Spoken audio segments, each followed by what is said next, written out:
Bismillahirrahmanirrahim. Assalamualaikum warahmatullahi wabarakatuh. Alhamdulillahirabbil alamin wassalatu wassalamu ala asyrafil anbiya'i wal mursalin wa ala alihi wa sahbihi ajma'in. Qala Allah fil Qur'an, a'udzu billahi as-sami'il 'alim minasy syaithanir rajim.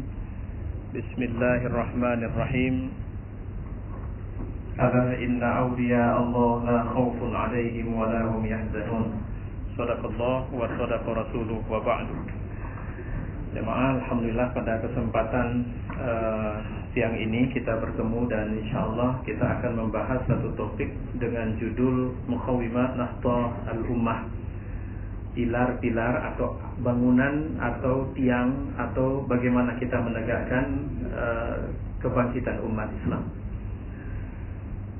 Isu kebangkitan itu adalah isu yang tren di kalangan internal umat Islam.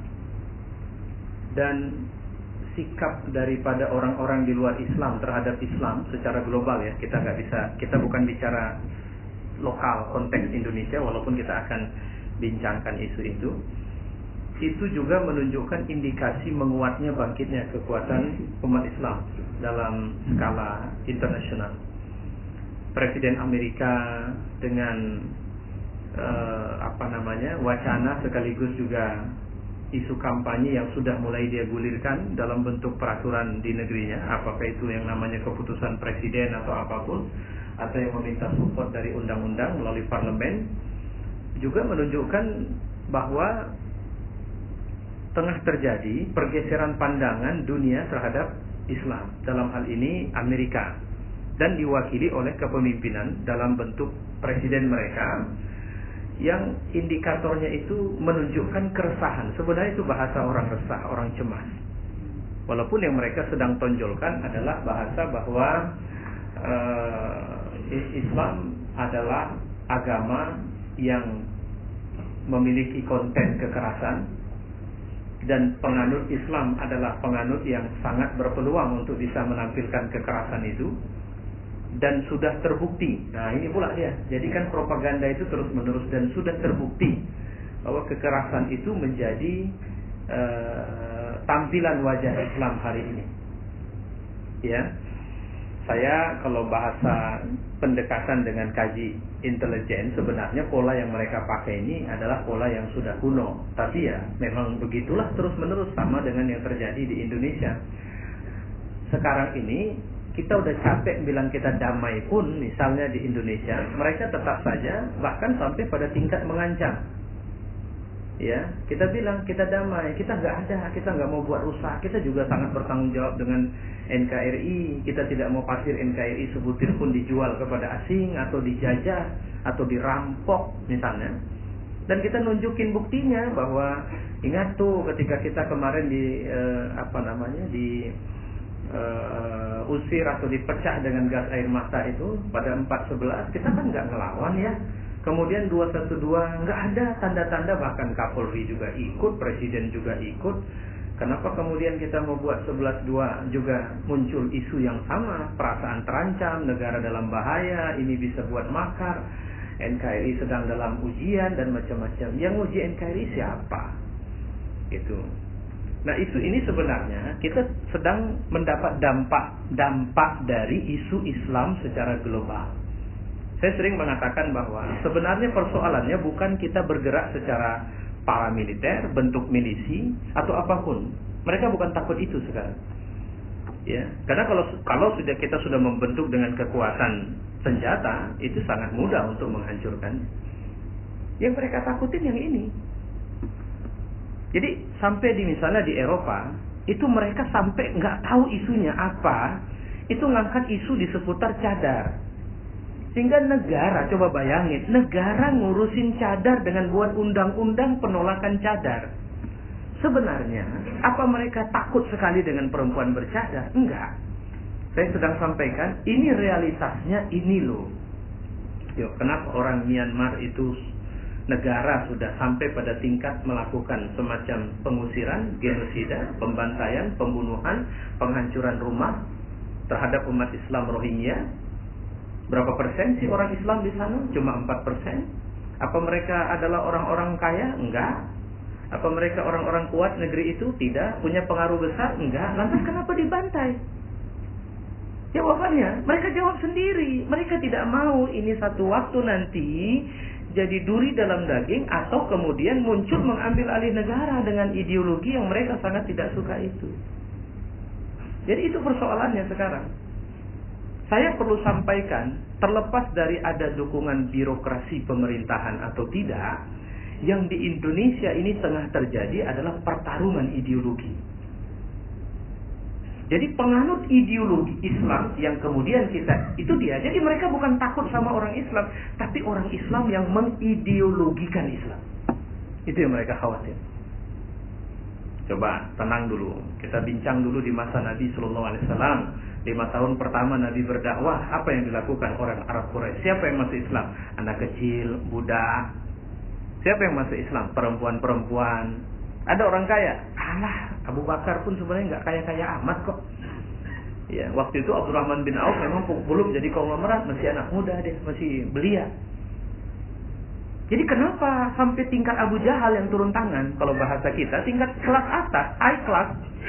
Abu Jahal, Abu Lahab, Utbah, Syaibah, Umayyah, itu orang-orang penting di, kalau kita bilang negara, Mekah itu waktu itu. Kok mereka turun tangan? Sama seperti Masyitot. Masih ingat masa Fir'aun? Masyitot ketika dia, masalahnya kecil sih sebenarnya, dia ngambil sisir dengan kalimat wahalaka Fir'aun, celaka Fir'aun. Terus siapa yang nangani? Siapa yang menginterogasi? Langsung Fir'aunnya gitu. Padahal sebenarnya ngurusin Masyitot ini kan kelas hansip saja selesai. Tapi kenapa Fir'aunnya kemudian beling satan? Jawabannya itu tadi, karena dia sedang berhadapan dengan ideologi yang dianut oleh seseorang, walaupun itu tukang sisir, tapi berseberangan persis dengan ideologi yang dia miliki.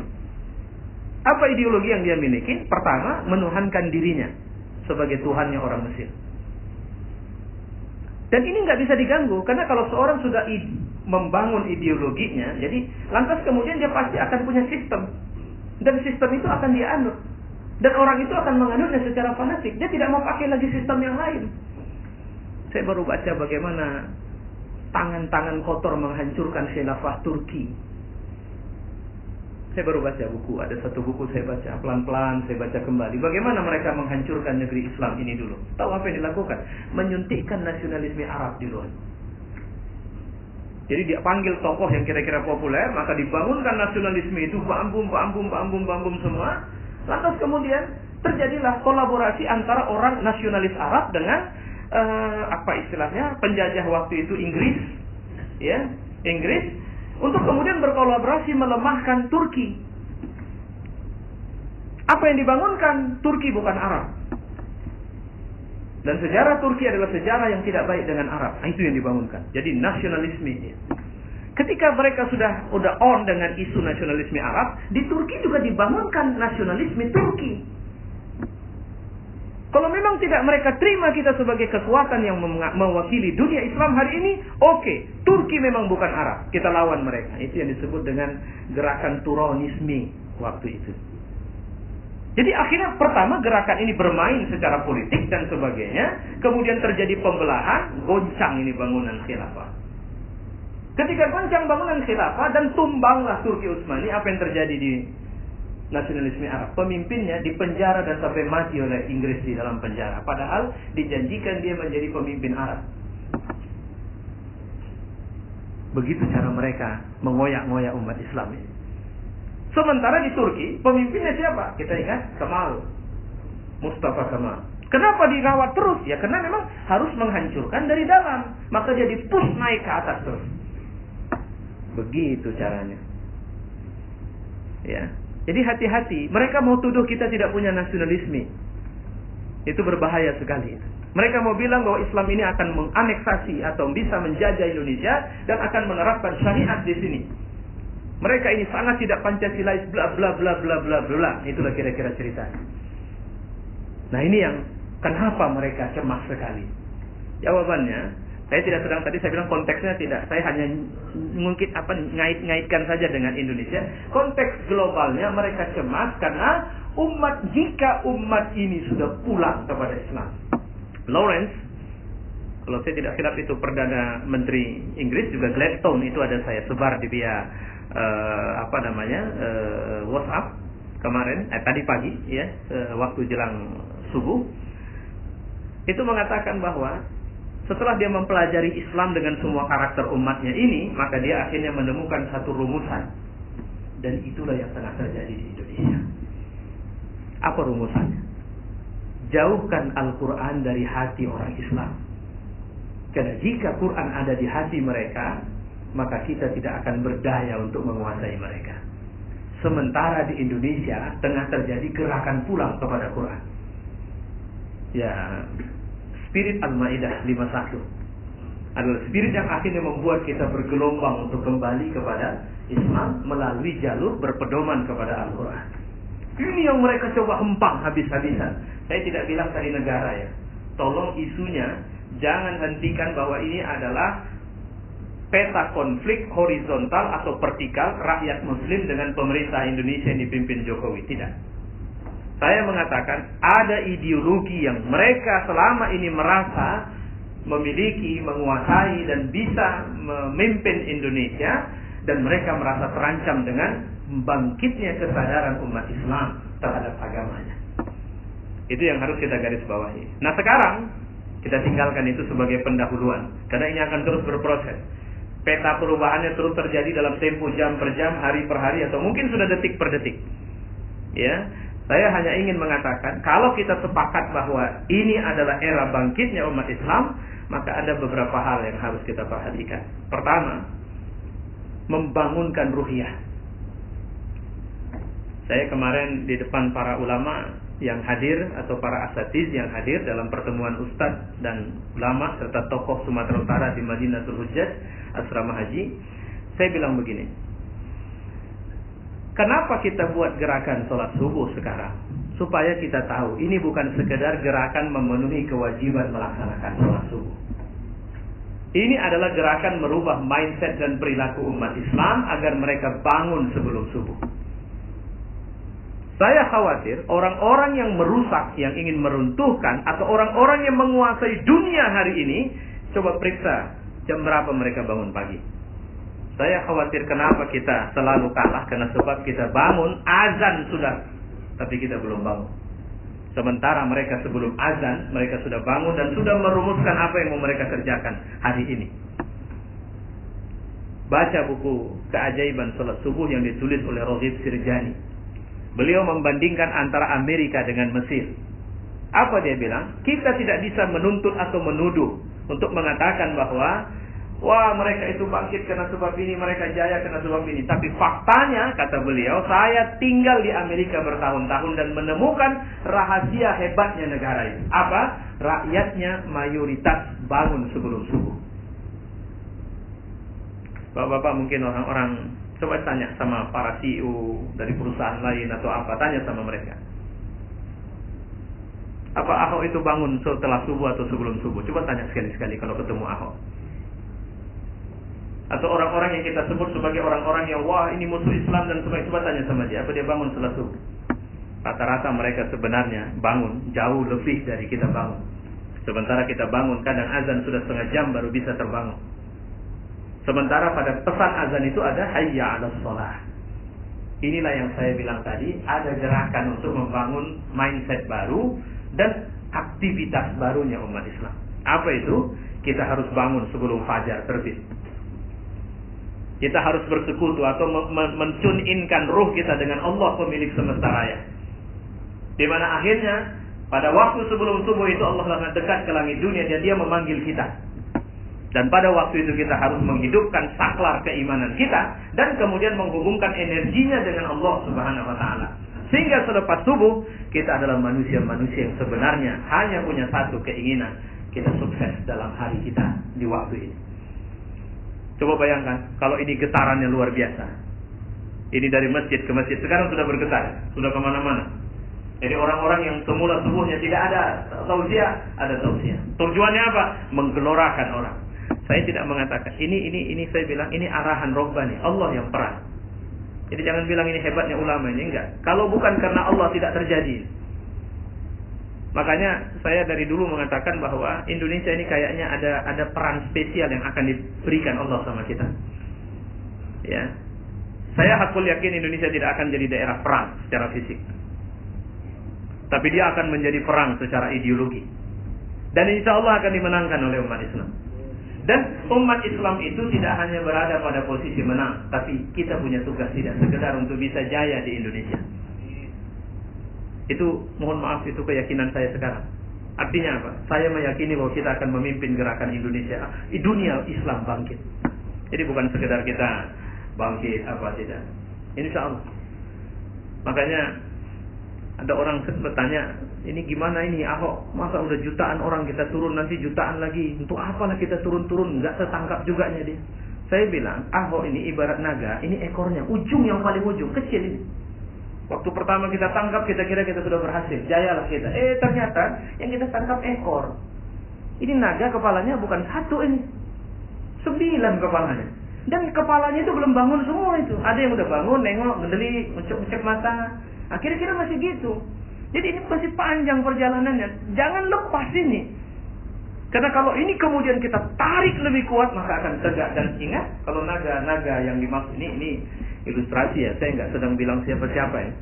Ya, kalau naga ini sudah tegak, pasti akan ada, itu yang sering saya bilang, ada darah.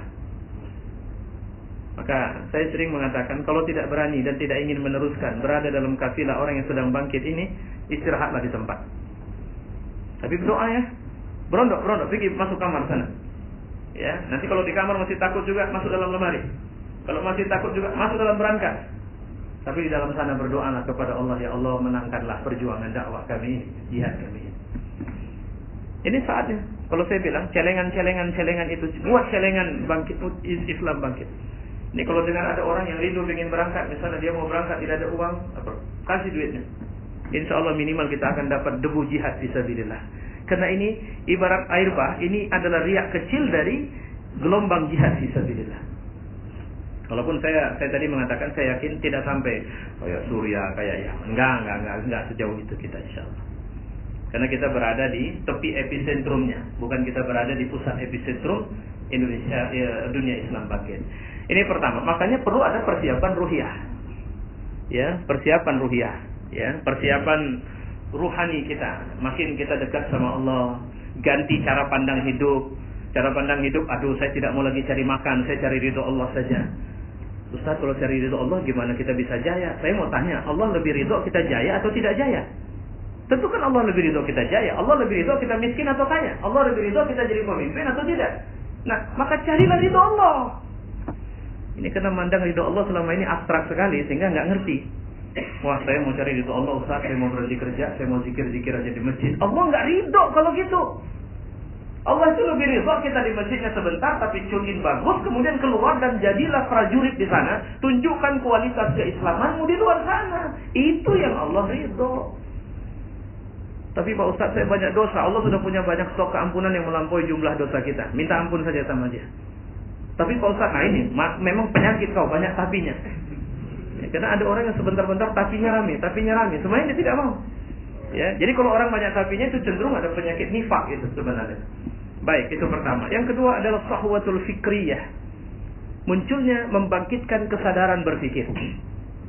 Pertama, dan itu tengah terjadi di Indonesia, ada gelombang rasa bangga menjadi muslim hari ini di Indonesia. Jangan lupa ya, ini awalnya dulu pernah terjadi di Turki waktu AK Partili menjadi partai besar di sana.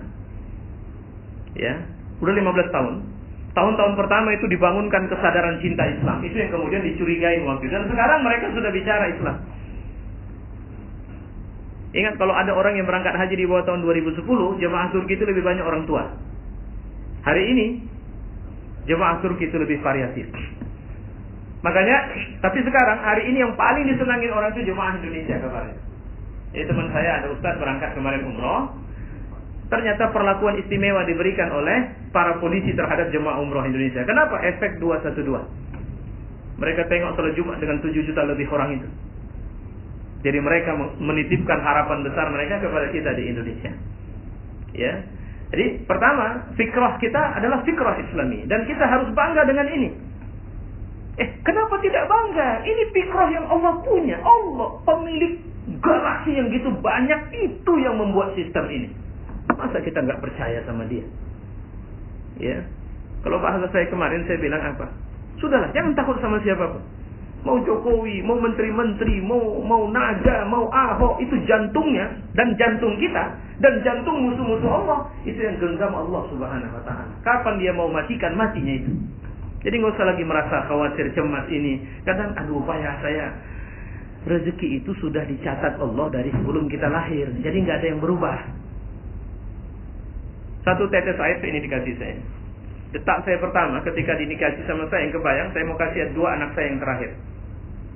Sementara ini bukan rezeki saya, tapi ini rezeki anak saya ya. Bayangan saya. Tapi pertanyaannya, benarkah itu jadi rezeki anak saya? Belum tentu juga.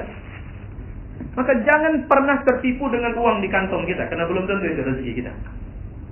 Tapi tetaplah memiliki keyakinan bahwa Allah tidak akan menggeser rezeki kita di mana. Harusnya saya itu jadi ketuanya, tapi tidak. Harusnya saya jadi pejabat di situ, tapi saya tidak tahu. Sepertinya ada sabotase. Nggak usah begitu cara berpikir. Sekarang di mana posisi berdiri, tunjukkan kualitas kita di situ. Karena percayalah, orang-orang yang mungkin menzolimi kita pun tidak akan berdaya untuk terus menzolimi kita kalau pada posisi kerja kita kelihatan dibanding dengan orang yang lain. Cepat atau lambat, orang akan melihat bahwa kita adalah orang yang prestatif. Itu yang kedua. Yang ketiga, ini saya ringkas saja ini, memahami lapangan, ma'rifatul maidaniyah. Jadi jangan kita bicara akhirat atau bicara mati di saat orang yang masih semangat hidup. Ya. Acara pesta nikah, lagunya Bila Israel, kan nggak nyambung itu. Nah, jadi begitu dia, lihat medannya gitu. Ya, kalau medannya adalah medan yang sedang positif, jangan lawan arus.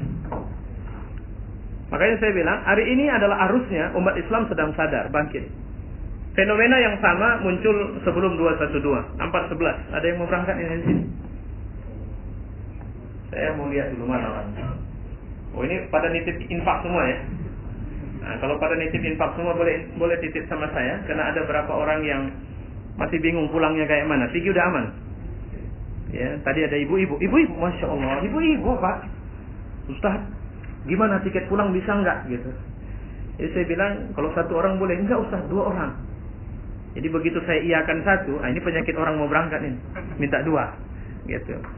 Boleh nanti insya Allah, ya. Saya tidak minta, tapi silahkan salurkan infak. Tidak ke saya bisa, langsung ke Gapai Sumatera Utara bisa, ya. Karena itu kebutuhan banyak. Saya tidak bilang 1, 2, banyak. Dari Karo tadi ada yang masih telepon saya, ada peluang saya bisa berangkat, ada orang tua, 212 saya bawa. Tapi ini saya tidak bisa janji, karena saya belum ada saya bilang. Nah, karena kemarin ada dapat saya alhamdulillah 30 tiket oleh seorang pengusaha. Saya serahkan langsung ke Gapai untuk silakan kelola yang tiket yang dikasih. Ya, masya Allah. Ini lapangannya. Jadi jangan lawan. Ya. Jangan terus, nah ini pasti ada setan yang udah datang. Gak usah, jangan kasih. Kenapa? Nanti di list, ketahuan, jadi blacklist. Nanti datang intelijen, ditangkap polisi, bisa ke penjara. Anakmu kan baru lahir kemarin. Nah itu modelnya begitu. Anakmu baru lahir, istrimu kan baru 4 hari lah nikah. Gimana pula kau nanti apa? Tiba-tiba di penjara istrimu? Nah, itulah cara setan. Dia suka sekali berdiri di tempat kita mau berangkat melaksanakan jihad fisabilillah. Kita mau jadi Islam baik saja dia bilang, udahlah nanti aja, masih muda lagi. Ya, masih bisanya kita kelabing-kelabing dululah. Kalau kelabingnya jangan, pokoknya ikutin saja lah. Pokoknya dunia ini harus dinikmatin. Pokoknya berbagai dalil yang cerdas dia buat. Jika kita pun lupa bahwa sebenarnya kita sedang bermasalah. Ya, baik. Ini saya ringkaskan. Yang paling penting dari semua ini adalah al-matanatut tanzimiyah. Kokohkan struktur dakwah. Jadi Allah sudah kasih karunia sama kita, jangan pecah lagi. Maka kemarin saya marah ketika ada beberapa kali gerakan di Medan itu mencoba mengaitkan dengan partai. Saya nggak suka itu. Saya bilang gerakan ini ulama, nggak disebut ulama PKS, ulama NU, ulama Muhammadiyah, kan nggak ada itu kan. Ulama, kita bela ulama, titik. Kita nggak bilang ulama FPI, imam besar, nggak ada. Makanya jangan tarik mundur. Dan yang memang setan itu takutnya di sini, karena Indonesia umat Islam sudah sempat pada tingkat nyebut adanya imam besar umat Islam Indonesia. Saya ada baca artikel bagus, tapi nggak bagus tujuannya. Karena dia bilang nggak ada itu, nggak ada nasnya, nggak ada hadisnya. Bid'ah itu bilang umat Islam, Imam Habib Rizik imam besar. Ini bahaya itu. Ini nggak sesuai sunnah ini. Saya pikir orang-orang kayak gini kalau ketemu layak ditabuk nih, karena situasinya beda ini. Ya, bahasa imam itu istilah, sama kayak Umar bin Khattab ketemu sama orang dari daerah. Ya Amirul Mukminin, orang-orang kafir di negeri kami tidak mau bayar jizyah. Kenapa? Karena mereka merasa terhina disebut bayar jizyah. Oke, udahlah nggak apa-apa. Jadi mereka maunya apa? Bayar upeti. Ya udah, upeti-upetilah, yang penting mereka kasih. Hanya masalah istilah. Sama kayak Ahok pertama bangga jadi kafir, sekarang sakit hati disebut kafir. Cuma mau gimana mendaftarkan dia jadi muslim? Kan nggak bisa. Kan nggak ada registrasi pendaftaran yang bisa kita buka untuk dia kecuali dia bersyahadat. Jadi kalau sakit hati jangan kafir, itu saja. Nah cuma masalahnya kita juga dikafir-kafirkan kok. Kita nggak marah orang Hindu bilang kita kafir, orang Buddha bilang kita kafir, orang Kristen, Katolik bilang kita kafir. Itu ada masalah orang memang kita nggak seagama sama dia. Terus kenapa marah kalau kita bilang dia orang kafir? Gitu. Ya kemarin ada ustaz geblek itu, bukan ustaz itu, model apa? Hadir di acara istighosah. Itu cocok lempar selop itu sebenarnya. Kalau saya jujur aja, gerut. Bapak ada dengar, udah baca apa? Lihat videonya ya. Pakai dalil, ada dalilnya Ahok jadi pemimpin. Ini cocoknya bukan selop melempar ke brosi sesuai dilemparkan sama dia. Ya. Ya Allah, astagfirullah. Sanggup-sanggupnya. Cuma yang buat saya paling sedih itu adalah ibu-ibu yang hadir. Gitulah kualitas umat. Maka jangan heran. Makanya hati-hati kalau saja, karena gini, kesadaran Islam ini sedang muncul di kalangan menengah ke atas. Grassroots ini belum ini. Bapak pergi Jakarta tanya supir taksi, siapa dipilih Pak Ahok? Nauzubillah min dzalik. Artinya masih begitu. Kenapa? Nah inilah makanya Allah tarik dulu kelas menengah. Kalau saya bilang tujuannya cepat pegang itu. Sekarang alhamdulillah Koperasi 212 sudah jalan. Sumatera Utara juga sedang dalam persiapan badan hukumnya, insya Allah. Bayangan besarnya, insya Allah kita, kalau saya dengar kemarin 1 tahun, ya, saya masih belum pas sekali, itu sekitar 2 triliun minimal. Jadi dengan dana itu kita bisa lakukan. Ada sampai mau alih, kalau ada BUMN yang mungkin mau oke, kita ikut. Jadi jangan sampai terjual sama asing, dia harus menjadi hak milik rakyat Indonesia. Nah, bukankah luhur sebenarnya maksudnya? Kalau kemarin salah sedikit, sekarang ada yang udah mungkin kebayang bakal lepas pula dari kita. Nah, pemberitaan masih sulit kita buat pemberitaan. Ini masalahnya kan kita nggak punya duit yang sama ya. Ya, wallahu a'lam bishawab. Mudah-mudahan Allah memberi keberkahan untuk kita dan menjadikan semua gerakan bela Islam di seluruh dunia adalah gerakan yang memang dalam ridha Allah Subhanahu wa taala.